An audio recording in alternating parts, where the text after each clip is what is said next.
Kita nyapa dulu sebentar ya teman-teman yang baru gabung. Oh iya, ya ampun. Hai Ini teman-teman. ada 360 penonton lebih.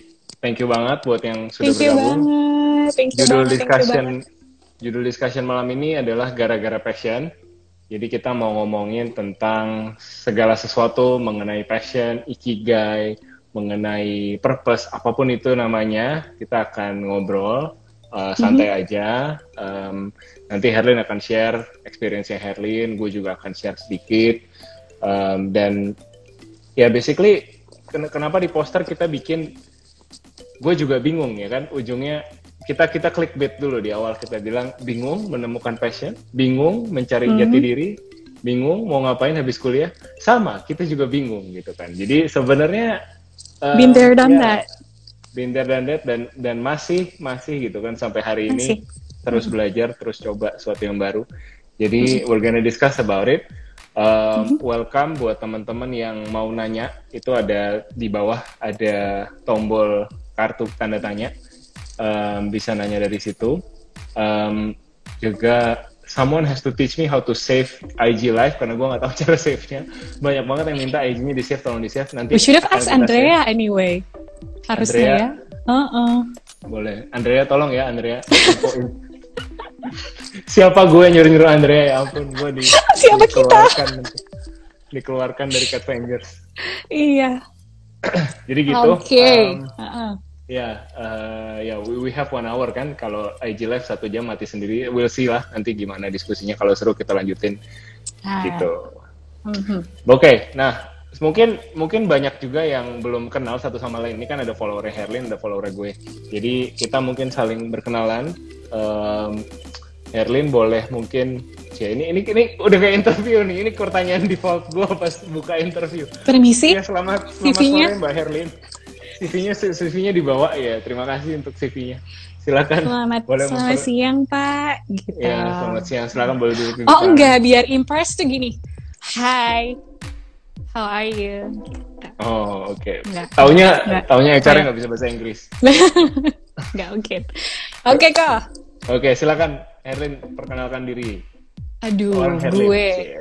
Hai teman-teman semua, follower aku, follower Ekosem. Thanks for joining us di sini. Gue Natasha Herlin. Orang bilangnya Herlin di sini. Gue ini gimana ya jelasinnya? Gue ini part of Avengers. Jadi, oke, kita ngomong dulu kali gitu ya. Ngomong harus gitu ya. Harus iya. Cinta gitu. Harus cinta Laura biar lucu nih, ketawa nih gitu. Jangan serius-serius banget. Boleh. Jadi, kita ngomong akademik kali ya. Jadi, gue tuh lulus gue tuh kecepatan sekolah kok. Gue start kuliah itu umur 16. Gue belum punya KTP. Wow. Waktu itu. Wow.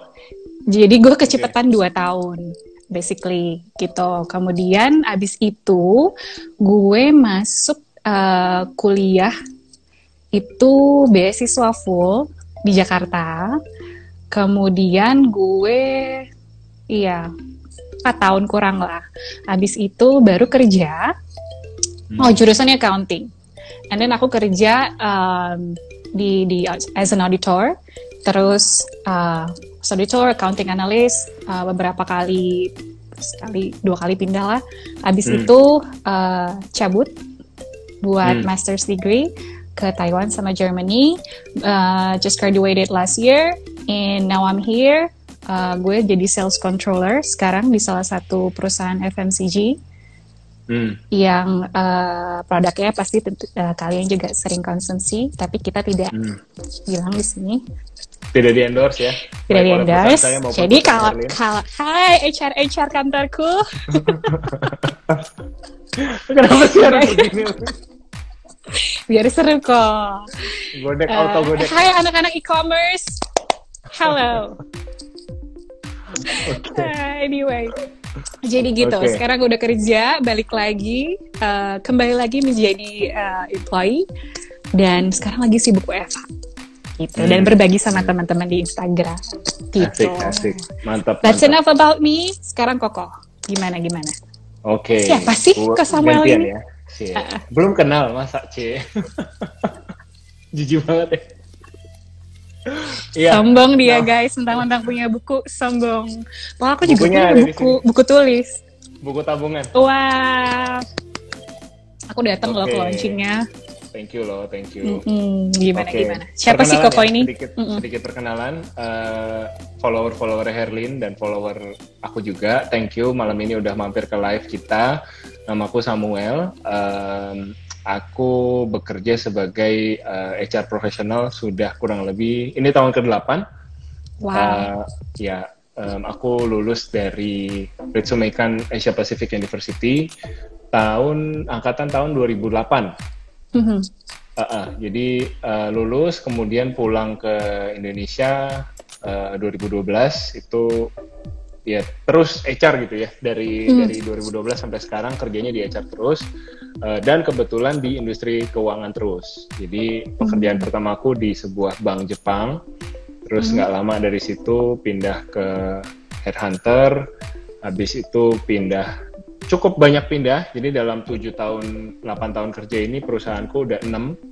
Jadi kalau ada yang bilang HR nggak pindah-pindah kerja, aku salah satu yang HR yang nakal mungkin ya, karena sering pindah itu. Jadi dan sekarang sudah bekerja sekarang posisiku HR manager kembali lagi di bank, ngurusin macam-macam ya bisa dibilang, cuman title officialnya ya lebih ke project manager, jadi ngebantu sana sini lah, misalkan teman-teman HR ada pembelian sistem baru atau ada event karyawan atau ada hal-hal yang mau dikomunikasikan ke karyawan, ke khalayak luas, aku bantuin di situ.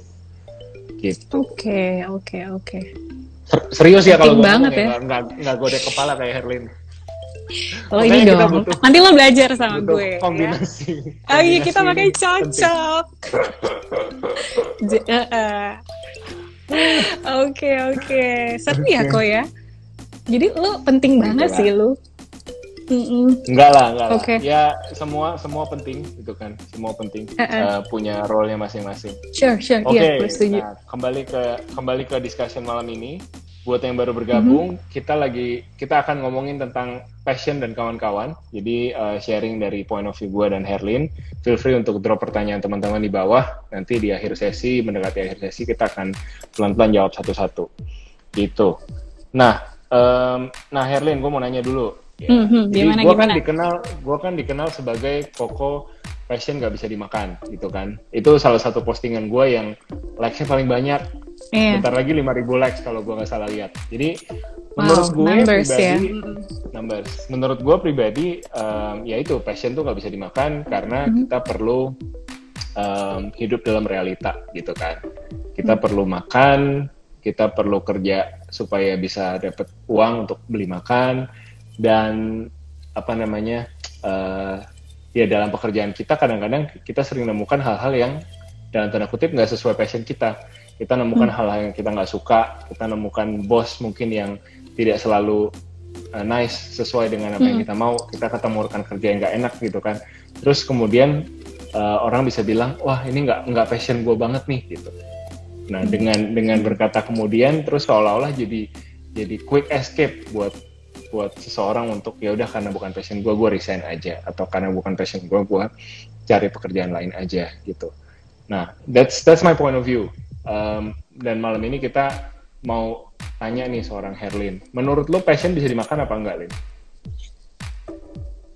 Oke, jadi menurut lo nggak bisa dimakan ya? Buat gue kok bisa-bisa aja ya. Gue mewakili teman-teman gue yang memang dari kecil tuh mereka talented gitu. Gue bukan yang punya satu talenta banget dari kecil. Ya, tapi ada teman-teman gue tuh yang kayak dari kecil sampai sekarang tuh nyanyi mulu gitu, karena emang suaranya bagus. Ada teman gue yang dancer gitu ya, dan sampai sekarang she keeps tetap masih kayak ikut event, bahkan dia jadi kayak instructor Zumba gitu ya. Jadi kayak buat gue bisa dimakan. Terus gue lihat juga dong teman-teman gue yang kayak bisnis fotografi. ya kan? Pasti ada teman-teman di sini yang hidup dari yang bener-bener itu kayak talentanya dia dari kecil, hobinya dia, gitu kan. Jadi buat gue bisa-bisa aja dimakan, gitu ya. Tapi nggak bisa buat semua orang, gitu. Ada orang yang kayak kita kok, gitu. I would say kita mirip-mirip lah ya. Gue juga dulu kayak gue nggak dibikin sama orang tua, gue kayak yang oke, lo bener-bener di musik ya, gitu. Gue nggak kayak gitu. Bokap gue sama nyokap gue lebih yang kayak bebasin aja, lo suka apa silahkan. Sampai akhirnya gue kayak wah bingung sendiri gitu kan, kayak gue mesti ngapain nih gitu. Tapi gue punya rumus gitu. Ketika gue dulu suka banget menulis, tapi gue dikasih kayak boom realita kalau lo jadi penulis tuh nggak gampang gitu buat hidup gitu ya. That's the reality gitu. Lo mesti sebagus Dewi Lestari dulu, aku ngefans. Atau kayak siapa dulu yang benar-benar kayak dikasih cerita jalan sama Tuhan tuh yang emang lo bisa hidup dari passion itu gitu. Nah tapi nggak semua gitu ya. Gak jadi semua. Makanya gue pun kayak oke, lo bilang passion nggak bisa dimakan. Ya, terus gitu kan. Terus kayak passion bisa dimakan, tapi bisa juga gitu. Jadi itu sih kok buat gue ya. Jadi gue mewakili aja sih teman-teman yang emang passionnya dia bisa hidup dari situ dan happy buat jalanin itu gitu. Tapi buat kita yang tahu nih hobinya apa, tapi belum kayak sure mesti nggak ya gue tinggalin kerjaan kantor gue buat hobi gue ini gitu, yang gue nggak tahu itu passion atau bukan gitu. Gue punya formula yang buat teman-teman bisa dijalanin, yang ini simple banget. Senin sampai Jumat lo kerja yang benar ya, benar-benar yang apa performa bagus, efektif gitu ya, terlihat gitu loh dari evaluation. Sabtu Minggu, Sabtu bolehlah pacaran ya kan, itu penting. Minggu lo coba enaknya mesti pacaran ya. Penting dong. Gua Senin sampai Minggu udah nggak beda rasanya. Iya pagi tuh, 6:30 Hana udah bangun, ganti popok, ngasih makan dan seterusnya. Itu Senin sampai Minggu rasanya sama. Selagi belum masih bisa pacaran, betul. Nah, jadi satu lo pacaran, atau apalagi kalau punya pacar yang passionnya sama. Ada tuh teman-teman gue yang suka kayak suka nyanyi bareng, bikin YouTube video ya kan. Mereka pacarannya menghasilkan uang. Sungguh luar biasa gitu kan.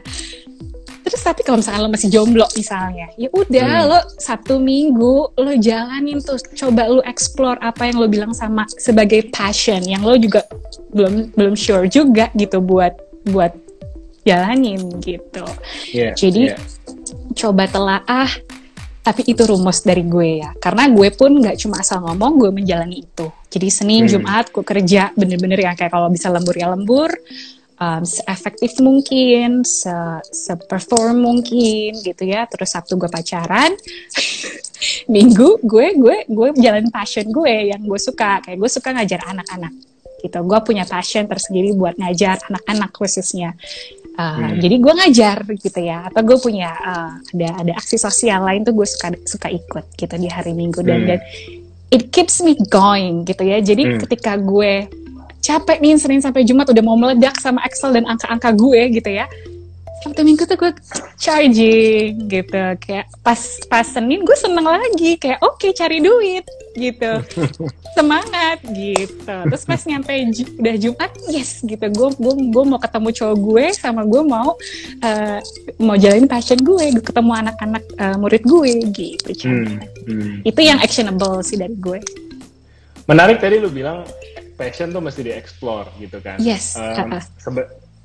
Nah, mungkin yang mau gue tambahin di situ adalah dalam proses kita mengeksplor passion itu, sebenarnya kata-kata passion nggak bisa dimakan, itu artinya seorang Herlin pun yang tadi punya passion yang keep her going sampai Sabtu Minggu bisa bertemu dengan passionnya, tetap dia Senin sampai Jumat makannya dari pekerjaan korporatnya gitu kan. Jadi sampai at this point, gue pun begitu, gue pun meskipun menyenangkan nih kita IG Live, kita cerita-cerita, ngobrol-ngobrol, sharing-sharing, this is something I'm passionate in doing, tapi dalam seharian gue tiap tanggal 25 gue masih makan dari gaji yang dikasih sama perusahaan gitu kan. Mungkin kuncinya ini kali ya, dalam eksplorasi itu buat teman-teman yang masih mengeksplor passionnya, masih cari tahu jati dirinya, benernya jangan melupakan bahwasanya penemukan kemandirian itu juga penting kali ya. Jadi dalam perjalanan kita nyari passion, jangan sampai kita nyusahin orang. Gitu nggak sih? Gue setuju. Gue setuju banget. Contohnya gimana sih kau emang? Gantian ya, gue pikir lu gantian dong. Gue lempar lambung. Gue udah wow gitu kan, lo cuma nggak, gue udah ketawa baca komen-komennya nih bener-bener. Jadi bacain, gue juga dari itu udah tahu nih ada Andrea sama Aaron, tolong bisa nih, malu banyak iya orang. Tolong dong deh, 500 orang dulu. Kita di grup aja hebohnya, tolong. Aduh. Oke, kak lanjut. Okay. Gimana menurut apa sih contohnya kayak gimana sih nyusahin orang? Ya udah, ini bagus nih, dia komen, gue mau jawab. Jadi dia bilang cerita si Bokir. Nah, di buku gue, buku lagi probation, gue ada cerita tentang seorang ini tokoh real, orang real gitu, cuman namanya gue samarin. Nah, jadi bokap gue adalah bokap dan nyokap perantau, datang dari luar pulau lah, ke Pulau Jawa, cari penghidupan. Ya seperti semua perantau, pada awalnya kan mereka nggak punya keluarga di sini, mereka tinggal rumahnya ngontrak dan segala macam. Nah, cuman ini mungkin ya setelah menikah beberapa tahun lah, udah mulai settle. Terus bokap gue tuh pendidikan nggak tinggi, bokap SMA pendidikannya, nyokap D3. Terus mereka ya namanya ibu kota gitu kan, keras, susah cari kerja. Bokap akhirnya bisnis lah macam-macam gitu. Bokap pernah kerja jadi capster di salon, terus pernah buka toko fotokopi, pokoknya apapun dikerjain lah untuk dapetin duit. Sesusah itu bokap gue dulu gitu. Kalau dibandingin dengan gue, ya hidup gue jauh lebih enak lah sekarang, thanks to him. Nah, di deket rumah kontrakan kita dulu gitu, ada seorang cowok lah, namanya Bokir gitu. Nah, si Bokir ini tiap hari gitu pulang pergi dari rumahnya, dari kontrakannya ke warung Indomie, dia beli mie instan. Terus bokap gue kasihan dong, ini anak masih muda, tenaganya masih banyak, masih sehat, tapi kok tiap hari kayaknya nganggur, nggak ada kerjaan gitu. Nah, balik ke cerita tadi, jadi singkat cerita si Bokir ini dikasih kesempatan lah sama bokap gue. Ya memang kerjaannya nggak high paying, cuman yang penting lo kerja dulu deh, yang penting lu bisa makan dulu. Kasian bokap gue ngelihat yang pulang pergi cuman makan Indomie doang. Habis itu dijawab gini sama dia, enggak deh om, saya ini bukan bidang saya, dibilang gitu sama si Bokir gitu. Ya udah, oh kamu emang bidangnya apa gitu. Dia bilang, oh saya mau nunggu ada bukaan PNS dulu, baru nanti saya apply. Saya itulah bidang saya, katanya dia gitu. Nah, ya udah, nggak tahu dia cari bidang apa sampai sekarang. Akhirnya singkat cerita bokap gue sudah berkembang bisnisnya. Ada adik gue, kita udah berlanjut dengan hidup kita, dan sampai sekarang kita nggak tahu lah kabarnya si Bokir itu sampai sekarang. Jadi poin ceritanya, ilustrasinya adalah dalam ngejar passion, jangan pakai kacamata kuda gitu loh, seolah-olah kita ngelihat ke depan, cuman ngelihat apa yang kita mau, kita suka fotografi, kita suka musik apa gimana, padahal kita nggak lihat sekeliling, kita masih hidup di rumah orang tua kita, kita masih makan dari uang jajan yang dikasih oleh orang tua kita, kita masih belum self dependent lah gitu. Nah, kayak gitu mau sampai kapan gitu. Jadi itu adalah moral dari cerita si Bokir tadi. Ya gue ngerti perjalanan hidup tiap orang kan pasti lain-lain. Teman-teman ada yang mungkin sekarang dalam perjalanan lagi berusaha nemuin jati diri, lagi berusaha nemuin apa yang dicari. Cuman buat gue mungkin Bokir lagi nonton live ini. Bisa jadi. Oke, lanjut, sorry. Would be pretty old by now. Iya. Oke, lanjut, sorry. Ya itu sih. Kayak gitu ceritanya.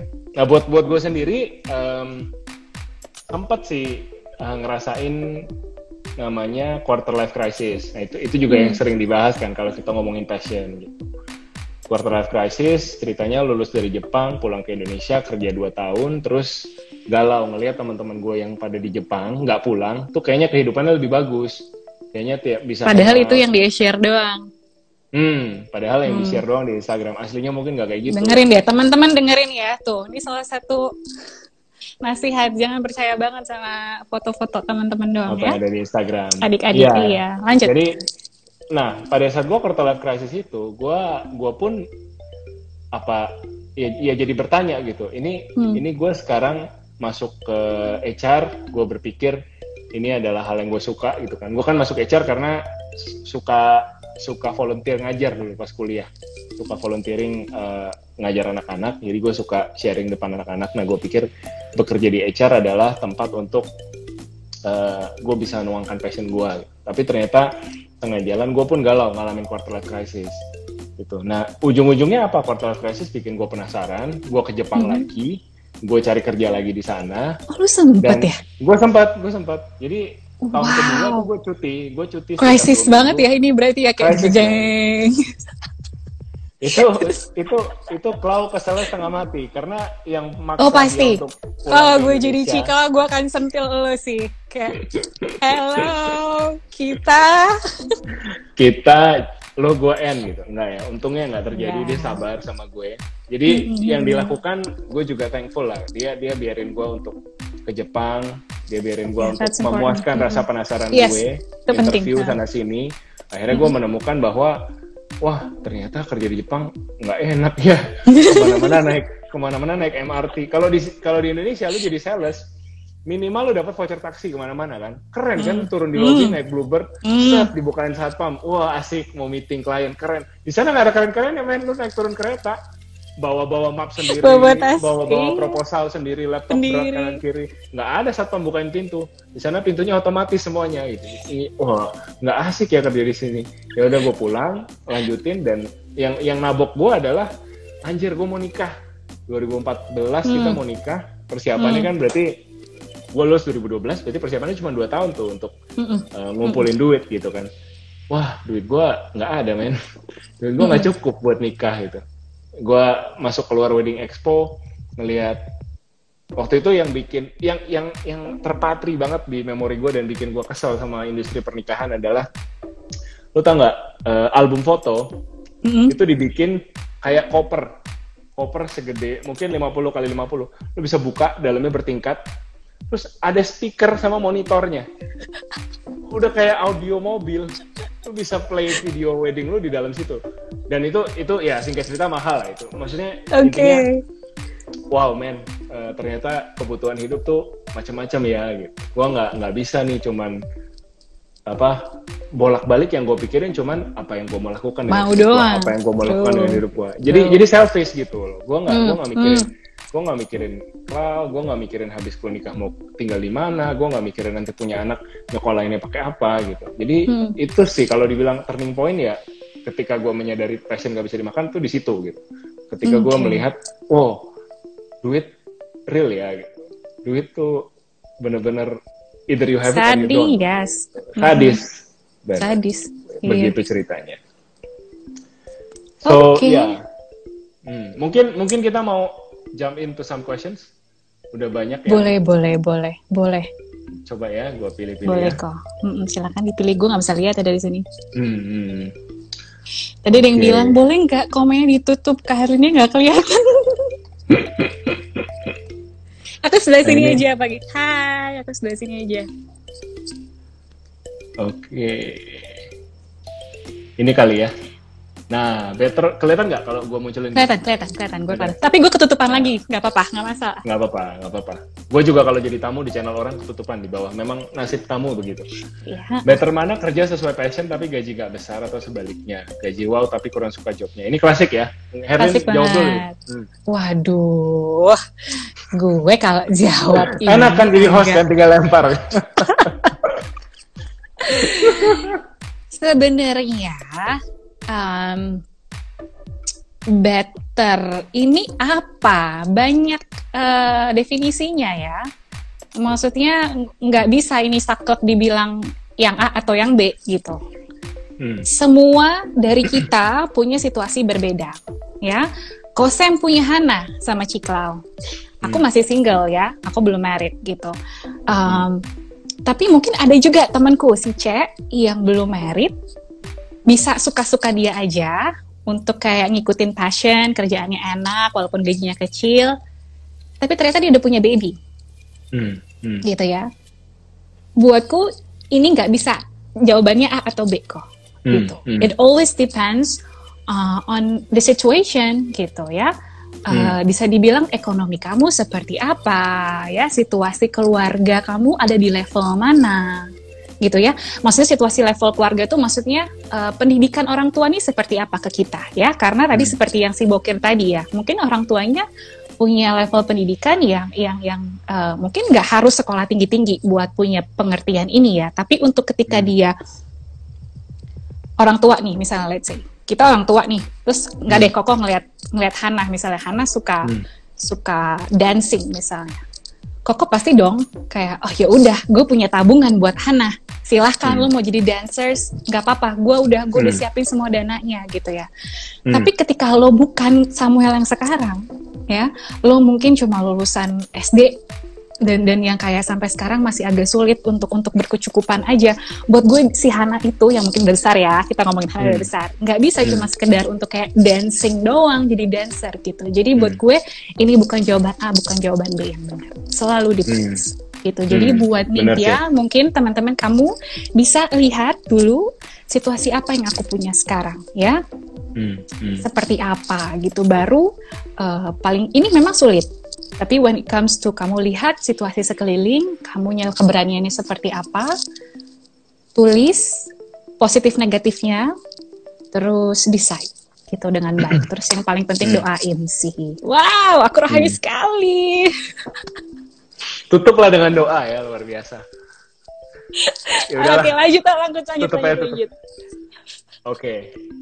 Udahlah ya, gue nggak usah nambahin ya. Intinya. Iya, nggak usah. Intinya sama. Lo setuju kan sama gue? Setuju. Setuju, mantap.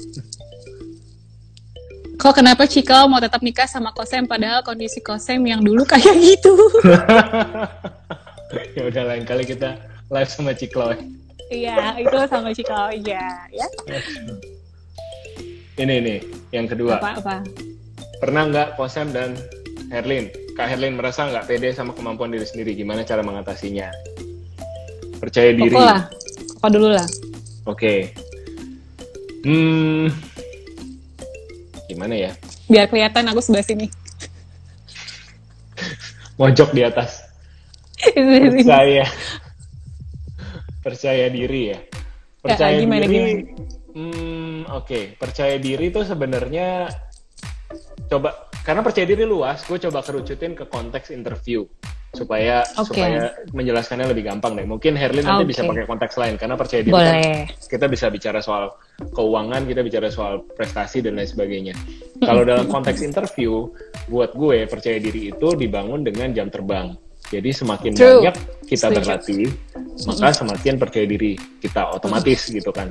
Dan ya itu, ketika kita interview kan sebenarnya kita sedang menyusun sebuah cerita yang kita ceritakan ke recruiter. Itu cerita itu boleh 100% benar, boleh 80% benar. Yang orang suka salah konsepsi adalah dipikir ketika recruiter nanya, dia harus jawab sejujur-jujurnya. Padahal nggak gitu. Ketika lo interview, intinya lo sedang mengambil sepotong kecil dari hidup lo, yang bagian bagusnya aja nih, gitu kan.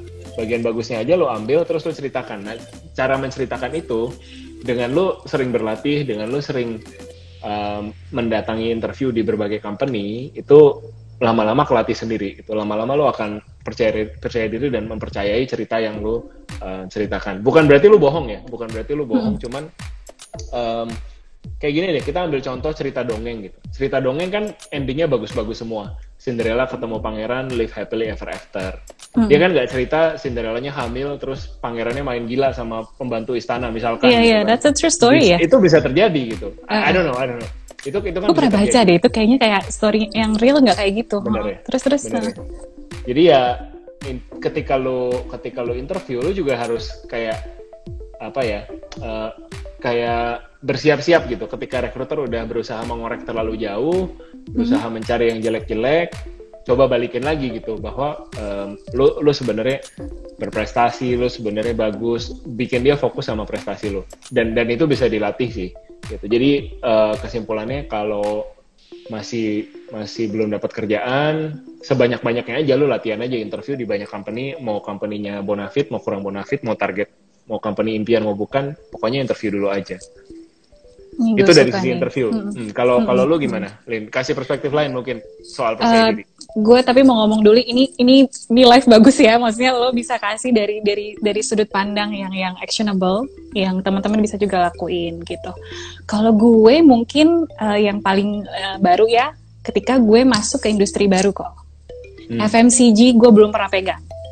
Gue nggak tahu bentukannya apa aja itu isinya, walaupun gue masih pegang finance ya, gue masih pegang angka, gue masih pegang Excel. Gue nggak tahu prosesnya kayak apa. Gue tahu sih waktu belajar sistem informasi akuntansi, kayak misalnya dulu, oke, bikin PO gitu kan, ntar terima ini sampai nanti jadi penjualan misalnya. Gue cuma tahu kayak oke, industrinya seperti ini. Gue research, cuma tahu teori doang. Gue mengalami ini. Gue nggak pede waktu gue masuk perusahaan ini, ya, karena gue tuh direkrut udah gue professional hire kan, jadi dianggap nih gue udah levelnya udah bagus nih, gue udah S2 juga, terus dari luar, jadi kayak orang udah taruh ekspektasinya tuh di situ gitu ya.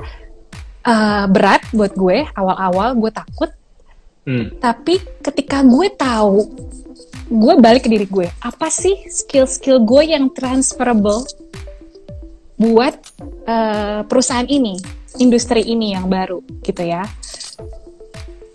Hal-hal yang transferable ini bisa teknik ya, teknis kayak misalnya gue nggak mungkin gue lupain si Excel gue, gimana gue nge-pivot, gimana gue main shortcut dari keyboard gitu ya.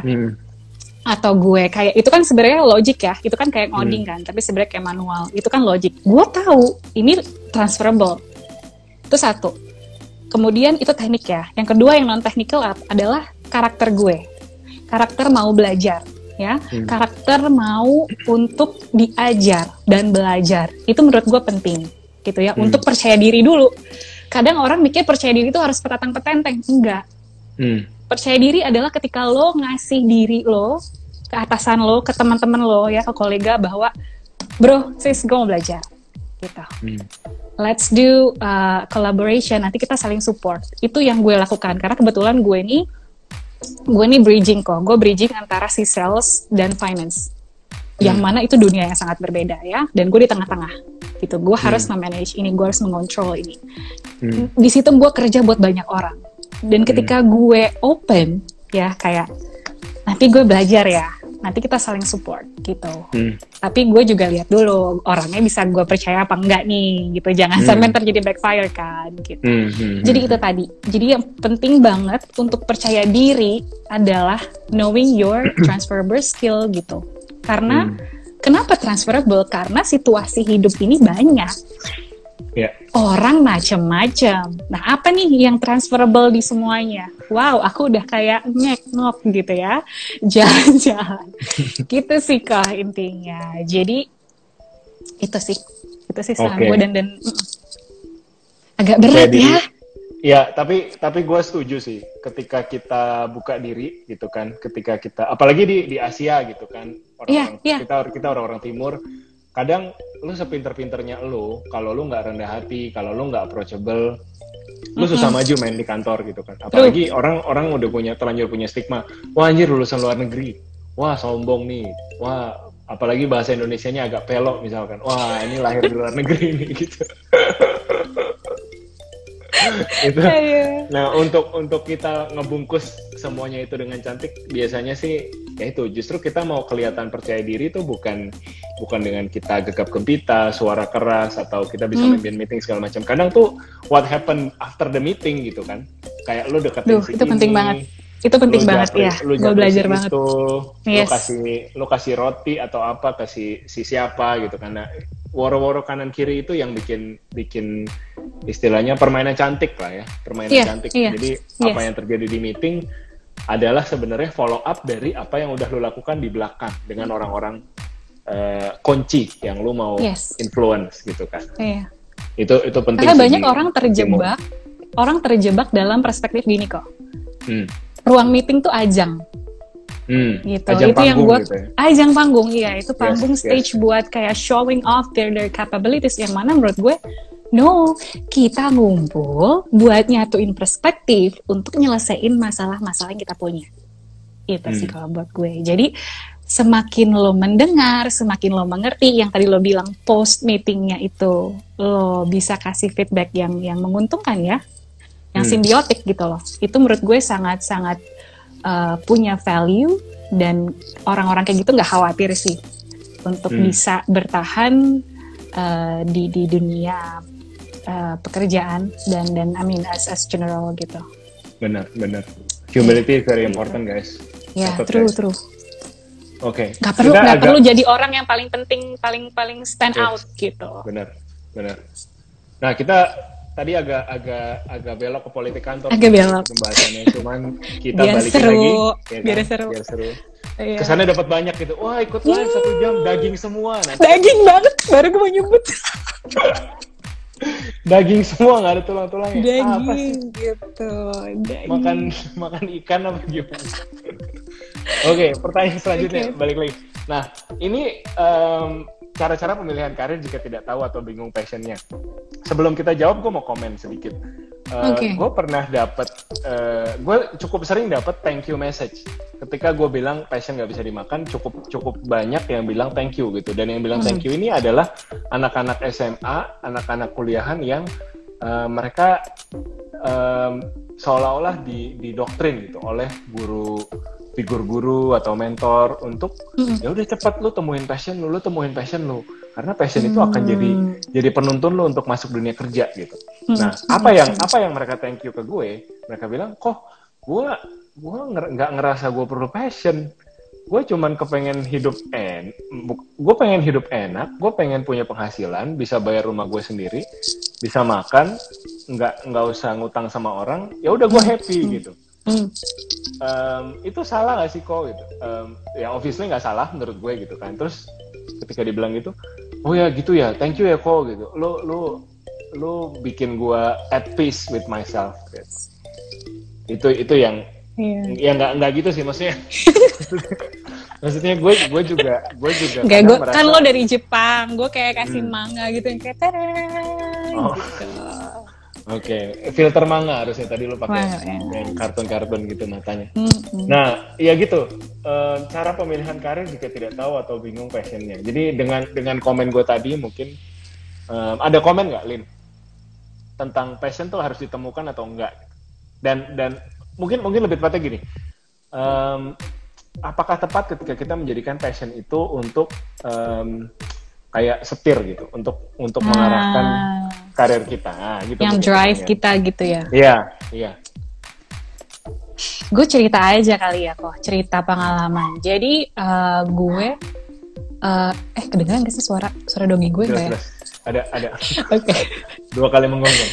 Iya, oke. Jadi gue waktu 2018 gue pernah gue summer internship di Bali ya, di salah satu sekolah international gitu, isinya bule-bule semua gitu ya.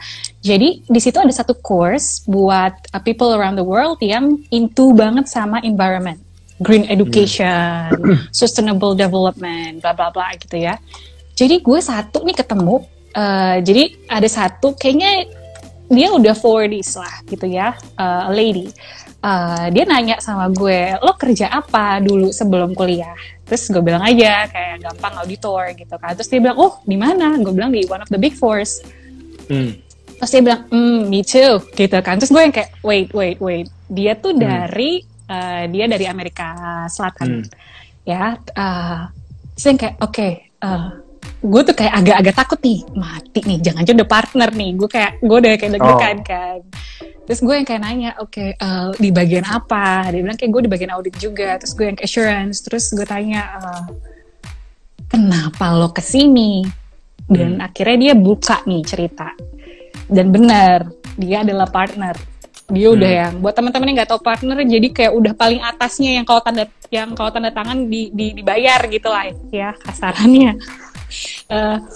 Dia ikut menikmati keuntungan dari kafe tersebut lah ya. Betul. Jadi co-ownernya. Sebenarnya iya itu, dan itu emang bukan hal yang gampang sih anyway. Gue tanya, apa yang bikin lo ada di sini? Yang ini bukan bidang lo banget, itu environment, green education. Lo yang benar-benar udah di finance banget, di audit banget, kenapa lo ada di sini? Gue tanya dong. Terus dia bilang gini, Natasha, I woke up in a kayak sekitar jam 3 pagi gitu kan. Gue kayak, gue ngapain aja gitu. Dia bilang gitu, kayak gue ngapain aja selama ini gitu kan. Terus gue yang kayak oke. Terus apa yang lo dapat? Jadi gue merasa hidup gue kosong. Gue merasa gue nggak doing something yang valuable buat orang-orang, yang nggak bikin gue tuh kayak merasa berguna banget gitu ya. Tunggu. Jadi nama lo Natasha apa Herlin sebenarnya? Enggak. Ini gue kalau ini kan nama Instagram. Halo. Oke. Karena gue kalau di luar kan orang susah ngomong Herlin. Orang-orang Taiwan Natasha tuh nggak bisa. Mereka pasti gitu kan. Dipegang Natasha. Oke. Jadi dia ini merasa itu ya, dia tuh nggak punya something yang bikin dia ngerasa gue udah full banget nih hidup gitu. Terus gue mikir ya, oke, inilah yang namanya ikigai itu kok, gitu. Balik ya si ikigai, iki apa? Iki oraiso. Bridgingnya bagus sekali. Bagus banget gue bang. Masuk tau ikigai. Masuk ya. Gitu. Lanjut Pak Eko. Oke. Jadi teman-teman silakan googling atau mungkin udah terbiasa ya dengan ikigai yang lagi hype banget di per-Instagraman Indonesia Raya ini.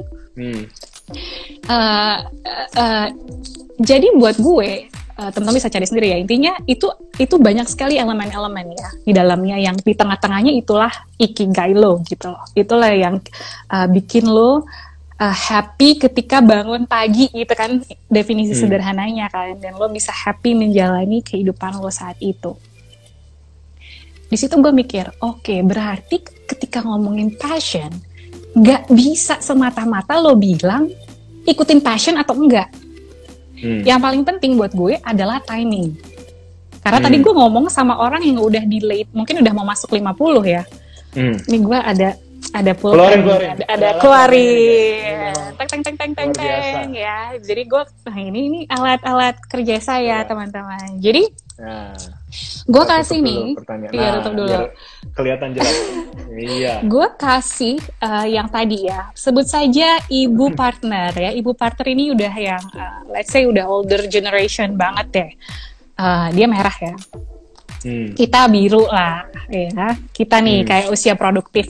Ini hijau, masih hijau, let's say buat dedek-dedek teenager gitu ya. Buat gue, ketika ngomongin passion, nggak bisa ngomong ini sama buat tiga nih orang. Nggak bisa ikigai dijret nih, lu harus ikutin ikigai, nggak bisa. Buat gue ya, nggak apa-apa, nanti beda pengertian buat teman-teman, nggak apa-apa loh, gitu ya. Jangan dibully di Twitter ya. Jangan dibully. Nanti di screenshot di... Nah, jadi buat gue, ya, lanjut. Ketika lo ngomong sama anak kecil, ya, gue better lebih ke, oke, lakukan apa yang lo suka. Lo suka nyanyi, dalemin gitu, ya. Lo suka melukis gitu, walaupun gambarannya ya gitu doang gitu kan, tapi lakuin gitu. Itu gue, itu menurut gue yang harus dikasih ke anak kecil ya, teenagers gitu. Dan buat kita nih, yang udah usia produktif, ya, buat gue, itu bukan lagi what you love gitu, tapi lebih ke what should I do ya gitu. Karena kita punya situasi yang udah nggak kayak anak kecil lagi, kita udah punya buntut, ibaratnya buntut bukan cuma anak istri pasangan gitu ya, tapi lebih ke surrounding lalala gitu ya. Ini udah what else coy pertanyaannya, what else do I have to do gitu loh in my life gitu kan. Kayak gue mesti ngapain lagi, gue udah jadi partner, anak gue udah 2 sekolah gitu kan, laki gue udah sama pekerjaannya, gue ngapain lagi. Makanya dia bisa terbang lah ke Bali ya kan, ngikutin course yang udah totally different sama fieldnya dia gitu. Dan buat gue itulah timingnya dia buat nemuin ikigai gitu. Jadi buat gue ikigai itu janganlah jadiin sebagai purpose kok. Buat gue passion itu jangan jadi purpose, tapi something yang bikin lo tuh happy aja sih. Karena semakin di dalam ikigai itu kayak menurut gue, oh ini cuma sebenarnya konsep yang simplify semua konsep yang ada di dunia ini. Sebenarnya. Itu kalau lu coba baca-baca lagi sampai deep banget, itu kayak lah lama-lama lu ngajarin kayak agama sebenarnya kayak mengasihi orang lain, kan ada juga relate to others gitu. Ada yang udah kayak jadi golden rule ya. Maksudnya semua agama pun ngomong begitu gitu ya. True, jadi itu sebuah konsep buat gue dan jangan terlalu diikutin. Waduh kok jadi ini ya, nanti marah nih yang punya. Tapi maksud gue jangan jadi stres banget. Yang punya di Jepang. Ya yang nggak ngerti ya. Nggak ngerti. Jadi menurut gue jangan stress over ikigai gitu. Karena lo bisa bikin ikigai lo sendiri, itu cuma diagram pen kok. Iya kan? Itu cuma diagram pen yang iris 4 ya. Iris 4 atau berapa sih kok? Iya. 5 lingkaran. Enggak, kayak lebih deh. Lebih. Gue sekarang gue bikin diagram pen gue bisa gitu. Mungkin let's say ya nih buat gue nih. Gue bikin lingkaran pertama logic. Ya, logic tuh penting banget buat kerja. Kedua perseverance. Ya, tekun. Terakhir gue taruh right place to grow. Tempat yang bagus buat lo bertumbuh. Tengah-tengah lo dapat duit, lo dapat growth. Udah nanti dicatat, dibikin Herlin Guy nanti sama orang. Herlin Guy. Ini emang kalau lulusan konsultan begini guys, jago bikin diagram-diagram. Iya, diagram tuh. Dijual kan PowerPoint. Terus diagram tuh gampang loh adik-adik dibikin. Kayak yang penting lo mikir, lo baca, lo sering ketemu orang, dan diagram tuh sesuatu yang bisa lo create ya. Jadi jangan terpaku. Create your own ikigai gitu. Lu tahu lu keluarga lu nggak bisa support, lu pengen jauh-jauh ikutan volunteer sampai ke benua Antartika misalnya. Ya udah gitu. Lo harus punya ikigai lo sendiri yang bikin lo juga tenang gitu ya. Ini sebuah konsep mungkin yang susah dicerna untuk waktu cepet ya. Takes time gitu. Tapi ini Koko dan gue, kita sama-sama setuju lah ya untuk bahwa ini tuh takes time dan kalian pasti nemuin itu gitu loh kalau mau. Itu sih kok. Jadi timing tuh penting banget buat defining passion buat gue. Gitu. Setuju sih. Setuju. Luar biasa. Amin. Luar biasa. Ya. Bagus banget sih. Gue udah tidak menambahkan lagi. Gue rasa apa yang lo bilang ya bisa jadi pegangan. Gue rasa buat banyak orang yang lagi menghadapi kegalauan, apakah passion, ikigai, purpose, apapun namanya itu harus diikutin atau enggak. Balik lagi ke yang gue share di Instagram minggu lalu, gue bilang apapun diagramnya, minumnya teh botol aja. Lucu ya? Wow. Mudah-mudahan lucu. Silahkan lo ya. Mudah-mudahan lucu. Ini terbuka di open space. Apapun diagramnya, gitu. Disebut apapun itu tergantung buku apa yang lo baca sih. Gitu. Dan iya. Lo, satu lagi kok. Satu lagi. Lanjutin. Ngomongin lo tadi diagram itu, lo bikin skripsi kan dulu, ya kan? Lo bikin skripsi kan lo sebenarnya bikin riset. Lo bikin penemuan, yang mana di bab 5-nya lo bilang ada kekurangan dan harus dikembangkan seperti apa kan. Dan gue percaya yang namanya ikigai dan konsep apapun di dunia ini itu juga harus diperbaharui, ya kan? Dan harus ada orang yang melanjutkan nih penemuan ini, riset ini, gitu sih kalau menurut gue. Nggak bisa kita nilai doang. Itu bukan kitab suci pemirsa, ya gitu ya. Betul. Gitu. Balik lagi ke jangan galau, kalian tuh jangan pusing sama passion gitu. Wow, aku heboh banget.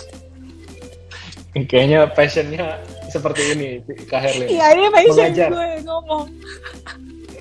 Oke, lanjut kau. Ya oke. Ini gimana nih? Lanjutin pertanyaan. Kayaknya tinggal 5 menit deh, Lin. Oh, nanti itu berhenti sendiri ya kok. Gue belum pernah sih. Kayaknya dia bakal tutup sendiri. Nanti akan muncul 3 menit lagi mau habis gitu. Oke, ayo. Oke. Nah, ini deh. Quarter life crisis, cara menghadapi dan mengetahui kalau sedang quarter life crisis. Kalau mengetahui tahu lah ya, akan terasa Iyalah, itu tiba-tiba terasa sih. baca buku passion, tiba-tiba ikut seminar follow gitu. SRL sama Herlin. nonton IG Nonton IG live kita. Kalau semua lagi quarter life crisis nonton beginian. Cara menghadapinya gimana, Lin? Waduh. Atau gimana? Lu aja tadi gue udah banyak. Gua aja. Udah gantian jawab ya. Gua menjawab suka dengan cerita gitu. Oke. Jadi kalau buat gue kembali lagi ke tadi pengalaman gue nikah nggak ada duit, terus gue di saat yang bersamaan gue galau, gue pengen cari kerjaan di Jepang. Satu-satunya cara menghadapinya buat gue waktu itu adalah, dan gue bersyukur Klau sangat suportif gitu dengan apa yang gue lagi go through. Dia membiarkan gue menghadapi rasa penasaran gue. Jadi ketika tips gue adalah ya ketika lu penasaran, lu menghadapi quarter life crisis tuh ngerasa kerjaan lu sekarang bukan tempat yang benar buat lu, ya udah lu cari tempat yang tepat. Lu pergi interview, lu pergi in my case gue balik lagi ke Jepang, gue pergi interview lagi di Jepang, gue job apply sana sini, belajar bahasa Jepang lagi buat pergi interview. Jadi dihadapin aja quarter life crisis, bukan lu pergi sorry to say buat teman-teman yang punya seminar atau gimana ya, maksudnya the more seminar, the more classes you attend, makin bingung coy. Jadi makin wah ini ngomong ini, si Samuel ngomong ini, si Nadia ngomong ini. Makin banyak lo ikut tuh makin bingung. Udahlah lu jalanin aja gitu. Lu jalanin, ntar kan kelihatan gitu. Kita namanya kita berpikir ya, kita apalagi usia lu baru 21 gitu, baru keluar dari kuliah. Lu pikir lu bisa semua, men. Lu akan berpikir, gila, gua kuliah di Universitas Tier 1, gua kuliah di sini. Gue pasti bisa masuk perusahaan ini gitu. Kata siapa coy? Kata siapa? Kata lu iya gitu. Ketika lu hadapin kenyataan, banyak orang yang juga mau masuk situ dan susah gitu loh pada kenyataannya gitu. Jadi kalau lu penasaran, jalanin rasa penasaran lu dan sampai ya udah lu ketemu tembok. Kalau lu emang katanya passion gitu kan. Lu ketemu tembok, lu mau hajar itu tembok sampai babak belur gitu, sampai berbulan-bulan babak belur, terus untuk muasin rasa penasaran lu, ya udah hajar aja gitu kan. Ntar kalau udah babak belur baru lu tahu jawabannya gitu kan. Jadi ya itu kalau usia segitu kan, gue juga dulu nggak bisa dibilangin usia yang ya udah gue bisa, gue harus coba. Teman-teman gue pada di Jepang sukses, gue juga bisa sukses di Jepang. Dikasih hajar tembok sama Klau gitu. Wah ternyata nggak enak kerja di Jepang. Ya udah pulang. Kalau ya udah pulang gitu. Dan berarti pentingnya satu poinnya adalah punya partner, punya pacar juga yang benar. Wah, kita bisa bikin IG live lagi nih abis ini. Menemukan pacar sesuai passion. Wah, bikin kelas lah 299K. Beli 2, 599. Buka kelas, waduh. Buka kelas. Boleh itu. Itu penting banget sih emang topiknya. Itu gue suka banget. Mau nambahin atau kita cari satu pertanyaan lagi? Cari satu pertanyaan lagi aja ya. Oke, biar kejawab ya. Iya. Nah ini nih, kok kalau gue sangat enjoy dengan kerjaan gue tapi nggak merasa punya passion, masih harus dicarikah? Enggak, menurut gue. Enggak. Nah, kan 2 menit lagi remaining tuh keluar tuh warningnya. Oke. Nah, menurut gua enggak, karena ya udah passion itu sesuatu yang as simple as lu suka masak, lu ambil kursus masak aja weekend, atau lu suka ngelukis, lu beli kanvas aja di Gramedia, lu ngelukis aja sendiri, itu udah passion gitu. Kerjaan sama passion nggak harus sama, nggak apa-apa. Yang penting kerjaan lu gajiannya bagus, lu benefit fasilitas asuransinya bagus. 2 tahun lu pindah silakan gitu. Ya udah. Duit sih kalau gue. Herin yuk, tinggal 1,5 menit nih. Pokoknya tadi adik-adik, teman-teman, Senin Jumat kerja keras. Sabtu Minggu lakukan apa yang kalian suka, ya. Iya itu aja sih, sama tidak berhenti belajar, gitu aja. Dan itu jangan nyusahin orang, itu juga nggak kalah penting. Jadi kalau bisa malah bikin orang terbantu ya kok. Yes, jadi apa? Gimana moto lo? Jadi berkat, jangan jadi apa? Jadi berkat, bukan jadi beban. Jadi penyalur berkat, bukan penyalur beban. Jadi sampai di sini live Samuel dan Herlin. Silakan apa ya? Kirim DM. Oh, lu ini dulu dong. Ini questionnya lu geser dulu dong, teman-teman nggak bisa lihat gue. Oke. Iya, lu udah pakai. Iya. Oke, siap. Tutup ya. Sampai sini dulu. Thank you buat semuanya yang udah join. Feel free untuk drop ke IG kita masing-masing, Herlin SLR789. Share your comments, share your thoughts, share your DMs, dan kasih tahu kita mention kita ya. konten apa yang teman-teman mau lihat ke depannya dari kita. Siapa tahu kan ada live lagi gitu kan. Siapa tahu ada kelas berbayar. Siapa tahu Herlin muncul di YouTube gue. Jadi semuanya mungkin. Oh, boleh. Mintalah maka akan diberikan padamu. Wow. Sebuah penutup yang luar biasa.